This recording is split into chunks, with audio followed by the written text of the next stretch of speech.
It's a great day. My name is Shay Brown, the Happy Entrepreneur, and welcome to the Happy Entrepreneur Show, the number one business development and revenue focused late night show in the country where we are on a mission. And our mission really is to empower, our mission is to inspire, and our mission is to provide you, that's right, you, the hard-working entrepreneur, with all of the resources that are necessary to execute that big vision you have for the people you were called to serve. On this episode, we have the one and only Jason Weiss, who's in the building. We talk about, well, things they didn't teach you when you were in law school. That's interesting. What's going on, Jason? How are you? I'm doing great, and thank you so much for having me. It's such a pleasure and an honor. Well, thanks a lot for being here, man. And at the risk of sounding kind of sarcastic or funny, there's folks that are watching. They're probably like, Shay, I was reading the guy's bio. Shay, I've been checking the person out, but why are folks struggling these days with being a lawyer? And what challenges do lawyers have? Shouldn't they have all the answers these days? So why'd you write the book, What the Shit That They Didn't Teach Lawyers in Law School? Yep. So I wrote my book. It's called Shit They Never Taught You in Law School, a survival guide to navigating the law. And basically how I'm framing it is that no matter what law school you went to, you could go to the best law school in the nation, like a Harvard or a Yale, or you could go to a lower tier law school. You're going to come out with a good education, right? But what you're not going to come out with is what to do with that education. Like simple things, like what happens when you miss a deadline? What happens if you have a client that won't pay a bill? What happens if you lost and you don't want to tell a client you lost? Those are the things that they really don't teach you about. They don't teach you the business of the law and the application of the law. So you could go in and you could know the law up, down, left, right, backwards, forwards, inside out.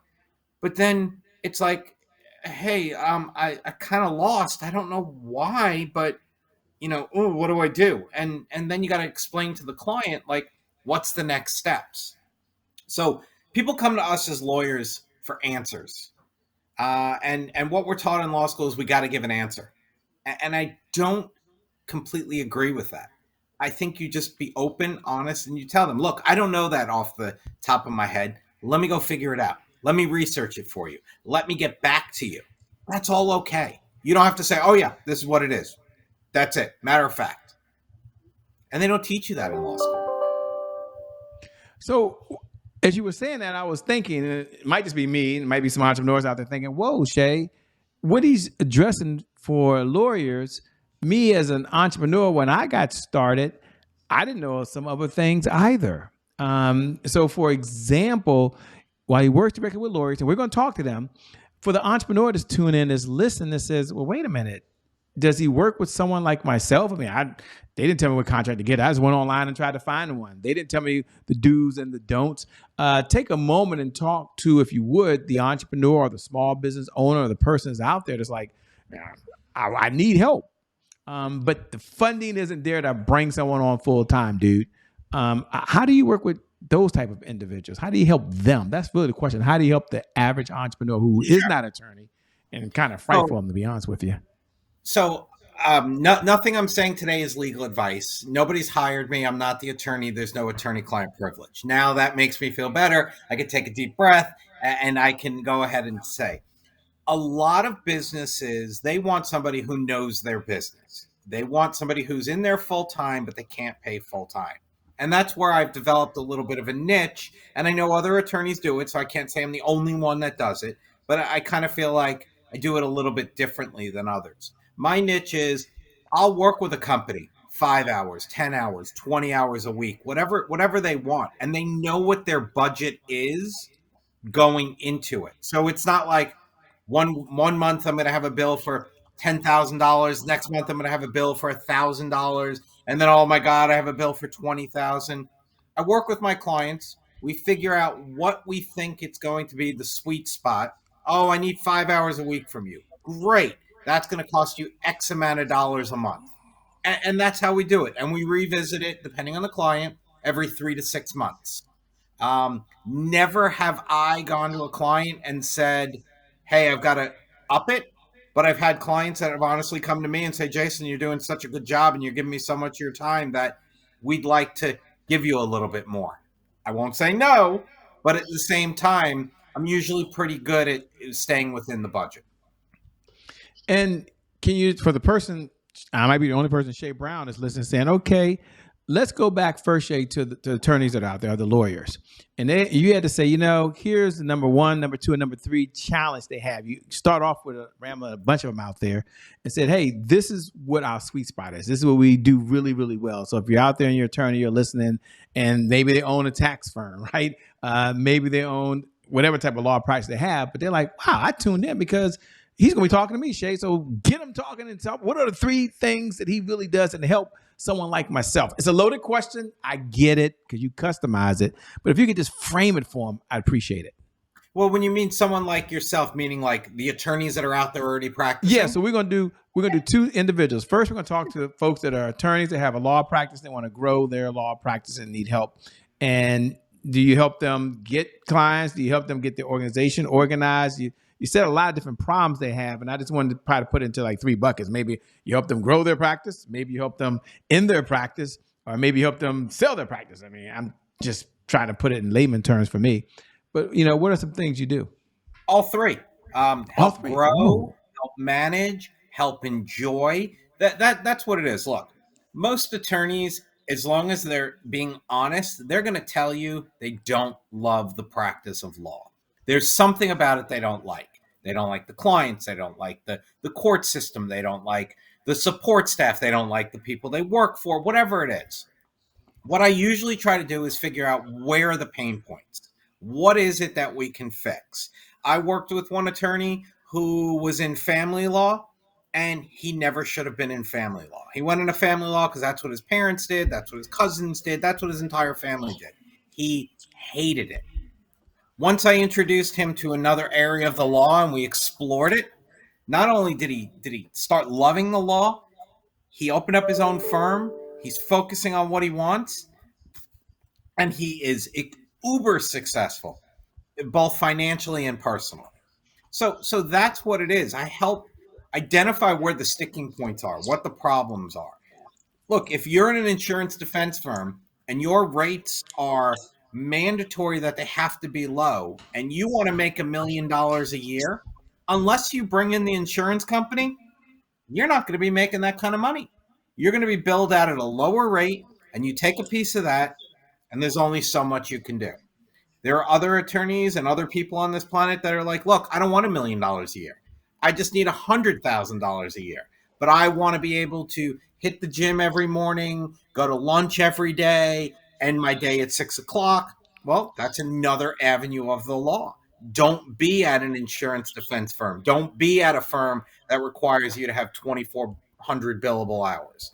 So first we identify where's your sweet spot, what it is that you want to do. Then we can go ahead and explore. Do we want to get you more clients? Do you want to get your own book of business? Do you want to merge with a firm? Do you want to exit? Do you want to market? Those are all the things. You got to figure out what it is that you don't like about the practice of law. And I say practice of law because that's what it is. It's the practice. It's not the science. It's not the black or white. It's the practice. And I touch about that in my book. It's actually within one of the first chapters. It's called The Practice of Law for a Reason. I love that. And as you talk just to the attorneys, is it very similar for an entrepreneur that's out there that's like, I want someone to review my contracts. I need someone to make sure that I have the best partnership over here or the best arrangement, or I'm trying to launch this product. Take a moment, if you would, you just talk to the attorneys, and that's your sweet spot, that's your niche. But what made it appealing to me as well is that, wait a minute, he has this thing called fractional general counsel that allows him to be able to also work with entrepreneurs, like a true entrepreneur like myself. So take a moment, talk about how you work with someone like an entrepreneur like us. And don't worry, ladies and gentlemen, I know some of you haven't read his bio. I get it. We'll get him to talk about who he is and how he got started. But first, I want to make sure you have the resources that you need that are necessary. And having a general counsel, there's two calls I don't want. Anyone for my accountant or my general counsel, but they're there. They're there to help us. So take a moment. How do you help entrepreneurs by the way, that are just like me and just like other folks that are not attorneys? So I learned from way back when I started my legal career, one of my bosses, he would always say, it's like the Fram oil filter. You're either going to pay now or you're going to pay later. So I try to make it so that the entrepreneur and the person that is starting up the business and going down the right path doesn't hit as many speed bumps. And I say as many because you're going to hit speed bumps. There's no if, ands, or buts about it, but we're going to be prepared. And the entrepreneurs, when they know that they have a fractional general counsel such as myself, they can call me 8 times in a day and be like, Jason, I need help with this. And we got this contract. Can you appear on this? Can you do this? Can you do that? And the answer is yes. It's not like I'm going to say, sorry, you've used your allotted 5 hours for the week. Can't do it. No, that's not how I operate. So yeah, I'm going to be there. I'm going to look at the contract. I'm going to look at the NDA. I'm going to look at the application for the trademark or the patent or the copyright. I'm going to explain the difference between a patent, a trademark, and a copyright. I'm going to explain what the NDA is. Don't just send your business plan to everybody on the planet. Get an NDA signed. There are so many reasons for that. You have their contact information. You can protect your information. Then you can go ahead and you have somebody that you can trust and you can work with. So there are so many things that entrepreneurs, they know their business, right? This is what I got to do. This is what I want to do. This is how I'm going to grow. Well, have the right legal backbone is the best way to put it, right? It's part of the team. And you don't have to worry about, oh my God, a general counsel makes $500,000 a year. Well, no. I mean, you want me as your general counsel for $500,000 a year? We could talk. But otherwise, I'm going to go ahead and I'm going to continue to be a fractional general counsel. I work with 7 or 8 clients at a time. And I'm basically concierge law is the way to put it. I'm here. I'm ready. And I'm already paid for it. I love it, by the way. Now, folks that are wondering, Shay, who is this person? I mean, I heard his name, I heard what he does, but what's his backstory, by the way? So take a moment if you can. The question, who are you? What's the backstory? And what was that pivotal moment where you said, you know what? I'm all in and serving other folks to help their business get better? So I am we're in 2024, so almost 24 years of practice as an attorney. I went to the University of Miami for law school and the University of Florida for my undergrad. And I think I was about 7 years old when I figured out that I wanted to be an attorney. I'm not the traditional person that said, oh, I want to help people, or, oh, I saw this and no, I saw that. Pulled up to the tennis club where my uncle was a member. There were 2 cars parked there. A Mercedes, which was my uncle's, and a Jaguar, which was my cousin's. And I turned to my mom and I said, what does Bruce drive? And she said, that's a Jaguar. I said, what does Bruce do? She said, he's a lawyer. I said, I'm going to be a lawyer because I want to get a fancy sports car like that. So that's how it all started. Needless to say, when I saw Bruce probably about 7 or 8 years ago and told him that story, he told me that car was like beat up and it was like part of a legal fee that needed to be paid off and it was a piece of junk. So if I would have asked the question, I may not have become a lawyer. I love it, man. And what do you enjoy most about what you're doing these days? Helping people, and not so much with their legal problems, but in general, just with things that are going on in their lives. A lot of lawyers have been reaching out to me since the book came out and since I've spoken on a couple of topics, and they're like, I'm ready. I've been practicing law for X amount of years. I'm ready to do it. I'm $120,000 in debt from law school. Oh my God, what do I do? And I calm them, and it's, look, relax. We got this. Let's figure it out together. And I assist them. And I'm becoming more like a mentor. And I love that. If I could get a grant, or if I could get a program, or if I could get something, I would open up some sort of like legal clinic to help the lawyers. Yes, I would like to help entrepreneurs, and you could have money and you could have a budget, but let's help the lawyers. Let's train the lawyers, kind of like residency for medical school. I would love to do something like that. I love where your heart is, man. Heart to give and a heart to serve. Folks are probably listening and thinking, man, this guy got it all together, Shay. He has no problems. Well, I don't know. We're going to find that out in a minute because we have a segment here, Jason, called Today is My January 1st. And for those folks that are tuning in for the very first time, welcome to the Happy Entrepreneur Show. We're glad you're here. We're going to talk about and define what is today is my January 1st. And for those folks that tune in every single night at 11 p.m. Eastern Standard Time, you wait for this moment to echo those words. Today is my January 1st. And for those folks, today is my January 1st represents one of our personal mantras. It's a do-over. It's a fresh start. It means our past, no matter how ugly it is or how well it's been, it no longer equals the future. So my question for Jason is, when you hear those words, today is my January 1st, what do you hear? And number two, what was one of your January 1st moments where things didn't go the way you wanted them to, that you had to turn around? If there were any, maybe your life was perfect. We're going to find out, ladies and gentlemen. We're going to find out now. Well, first of all, I don't use the word perfect because nothing in life is perfect, right? And there was a case that we learned in law school about the perfect ski slope and the perfect travel, and they sued because it wasn't perfect, because your definition of perfect, my definition of perfect, and the listener's definition of perfect, they're not going to align. My January 1st moment, there have been a lot of those. I have on my wrist, and it's only Sharpie, the date 8/3/18. That was the day that I turned to my wife and I turned to my kids and I said, I either need to stop practicing law or I need to do something else. And they looked at me and they're like, well, stop practicing law and do something else. That's one and the same. And they're right.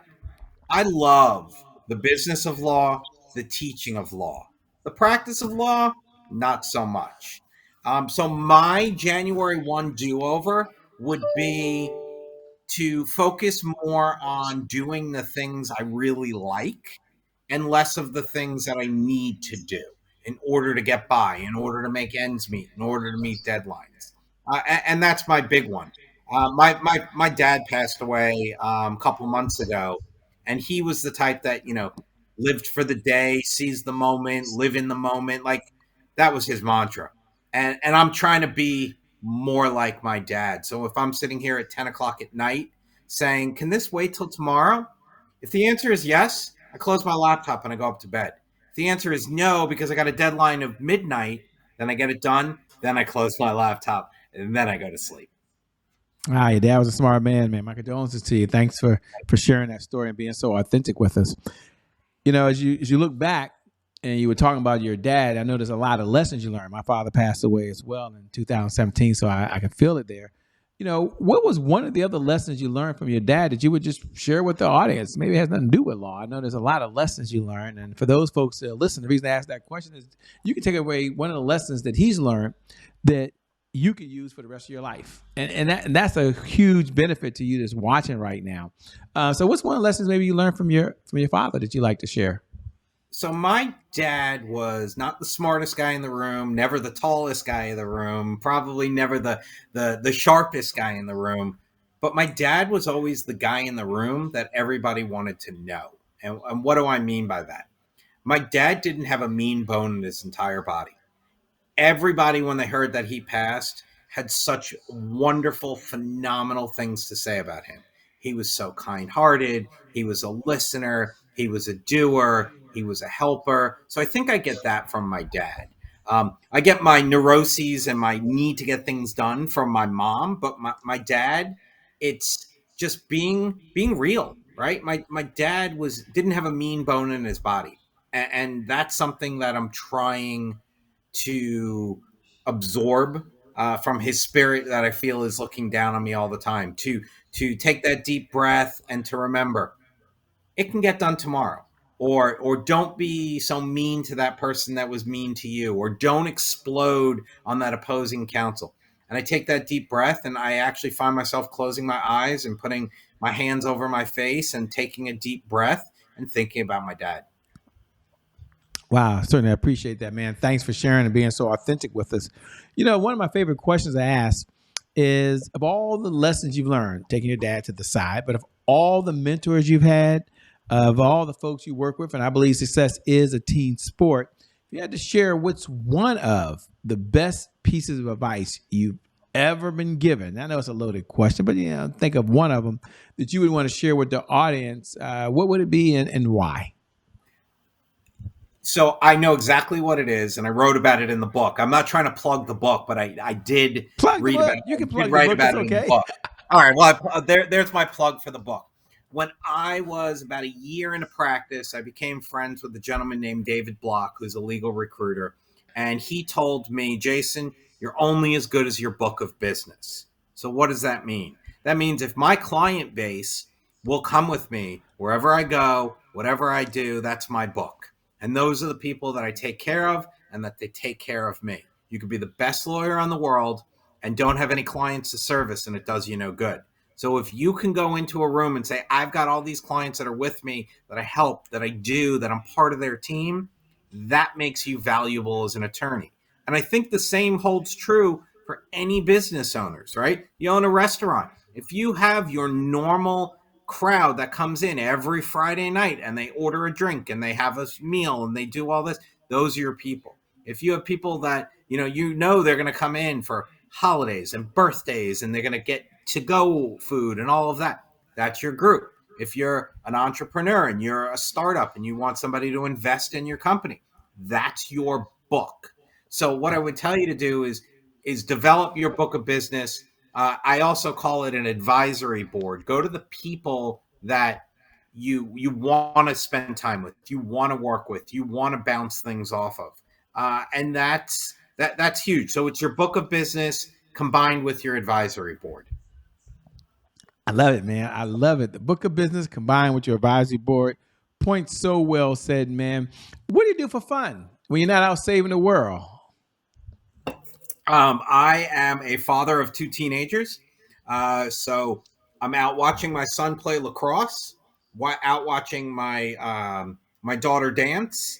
And when I'm lucky, my wife will join me out in the garden because that's where I love to be, and we'll garden together. But otherwise, we're sitting in the stands or we're sitting in the audience watching our kids because that's our pride and joy, just watching them excel and doing everything we can to support them.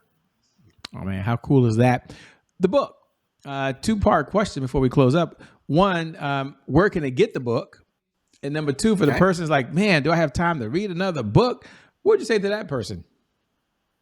Especially the lawyer. Get the book on lawyers, basically. I'm not a lawyer, Yep. but I'm just curious. You could get the book on Amazon. It's available there. You can get it as ebook or paperback or a hard copy. I'm putting it on Audible within the next month.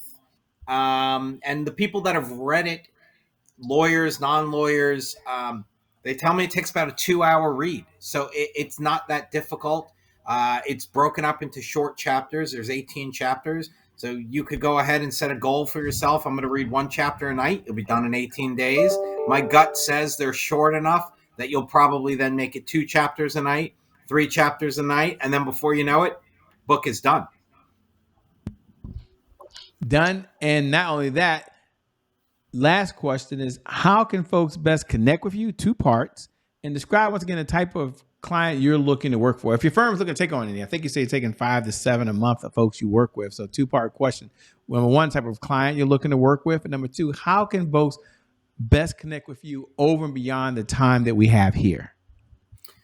So you could find me on LinkedIn. You can at Jason S as in Stuart Weiss. You can find me on Instagram at Ask Jason Weiss. I have a website that I'm finishing up. It's called AskJasonWeiss.com. You can find me from the Florida Bar Directory. You can call me at 954-573-2800. You can email me. You can find my email address at Ask Jason Weiss. Any clients that would like to talk, have an idea of what they want to do, are open to suggestions, are open to giving me suggestions, and having a dialogue and really just respecting each other, then I'm open to the conversation.